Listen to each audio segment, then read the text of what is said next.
तो नमस्कार, hello and welcome to इन्फॉर्मेटिकोस। तो दोस्तों आपको बता दूं कि सऊदी अरब के जेदा शहर में पूरी दुनिया के नेशनल सिक्योरिटी एडवाइज़र या उससे रिलेटेड जो भी काउंटर पार्ट लोग होते हैं वो लोग पहुंचे हुए हैं।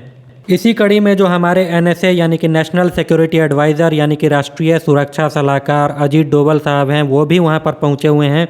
तो पूरी दुनिया के जो नेशनल सिक्योरिटी एडवाइज़र हैं उनके कॉन्फ्रेंस को मोहम्मद बिन सलमान यानी कि वहाँ के जो क्राउन प्रिंस हैं उनकी पहल पर ऑर्गेनाइज़ किया गया है। तो अभी मैं आपको बताऊंगा कि सऊदी अरब को ऐसी क्या चुल मच गई थी कि इस तरह का कॉन्फ्रेंस आयोजित किया है और वहाँ पर जाकर के हमारे जो अजीत डोवल साहब हैं उन्होंने क्या बड़ा स्टेटमेंट दिया है।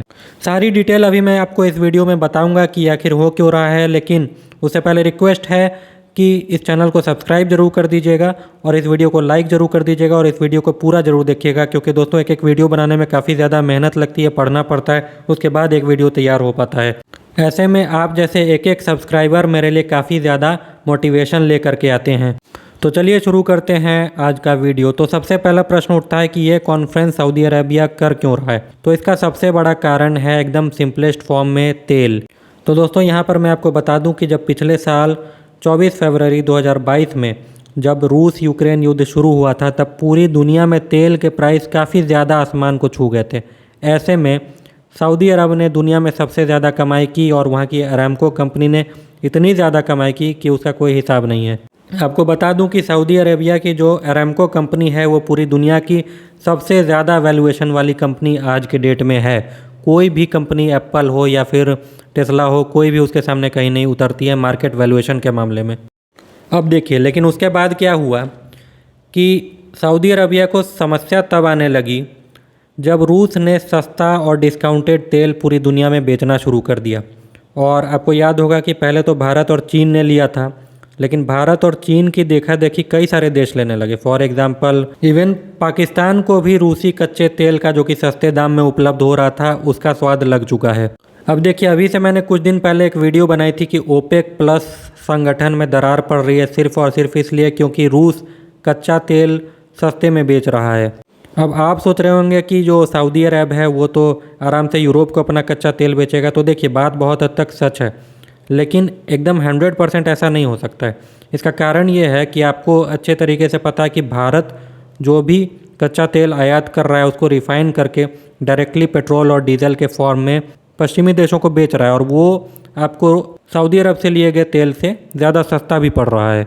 तो अभी की स्थिति में जो सबसे बड़े लूज़र देश निकल करके सामने आ रहे हैं वो ये अरब देश ही हैं, खासकर कि जिन अरब देशों की इकोनॉमी तेल के एक्सपोर्ट पर डिपेंडेंट है। तो अब इसका एक ही रास्ता अरब देशों को समझ में आ रहा है और वो ये है कि किसी भी प्रकार से रूस यूक्रेन युद्ध को रुकवाया जाए।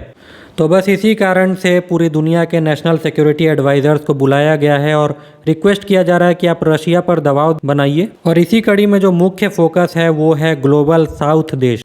आप अपने स्क्रीन पर देखिए कि ग्लोबल साउथ में कौन कौन से देश आते हैं। जो आपको रेड कलर से नज़र आ रहे हैं वो है ग्लोबल साउथ देश। तो पश्चिमी देशों में ये मान्यता है कि जो भी नॉर्थ वाले देश हैं वो काफ़ी ज़्यादा प्रॉस्पेरस होते हैं, वहाँ पर अमीरी ज़्यादा होती है, और जितने भी ग्लोबल साउथ वाले देश हैं वो सारे के सारे गरीब होते हैं। अब हिपोक्रेसी देखिए, यहाँ पर ऑस्ट्रेलिया पूरी दुनिया के साउथ में होने के बावजूद ऑस्ट्रेलिया और न्यूजीलैंड को ग्लोबल नॉर्थ में रखा जाता है। तो अभी पूरी दुनिया में ये मान्यता चल रही है कि ग्लोबल साउथ के जो भी देश हैं वो थोड़ा सा न्यूट्रल स्टैंड लेकर के चल रहे हैं रूस को, और वो काफ़ी ज़्यादा वोकल होकर के रूस की कड़ी शब्दों में निंदा नहीं कर रहे हैं। इन देशों में भारत है, ब्राज़ील है, साउथ अफ्रीका है और मैक्सिको भी है। तो मेन जो फोकस इस NSA के कॉन्फ्रेंस का है वो यही है कि ग्लोबल साउथ के जितने भी देश हैं उन पर प्रेशर बनाया जाए कि आप रूस पर प्रेशर दे करके इस युद्ध को ख़त्म करवाइए। अब देखिए, जो मुख्य लोग हैं जो कि यहाँ पर पहुँचे हुए हैं उनमें जो USA के जो नेशनल सिक्योरिटी एडवाइज़र हैं जेक सुलिवन वो पहुँचे हुए हैं।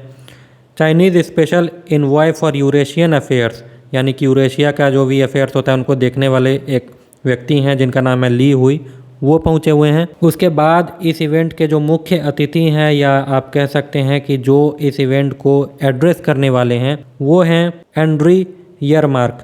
अब ये जो है head of Ukraine presidential office हैं और ये जो है प्रेसिडेंट वोलोडिमिर ज़ेलेंस्की के चीफ एडवाइज़र हैं। अच्छा, इसी कड़ी में आप लोगों ने थंबनेल में पढ़ा था कि अजीत डोभाल साहब ने क्या कहा है, आपको उत्सुकता है वो जानने की। तो टू माई सरप्राइज़ उन्होंने थोड़ा सा कड़े शब्दों का इस्तेमाल किया है रूस के लिए, और उन्होंने कहा है कि हमारा स्टैंड बिल्कुल साफ है कि किसी भी देश की सोवेरेनिटी और उसकी जो टेरिटोरियल इंटीग्रिटी है उसको भंग नहीं होना चाहिए। हालांकि रूस का डायरेक्टली नाम अगेन नहीं लिया।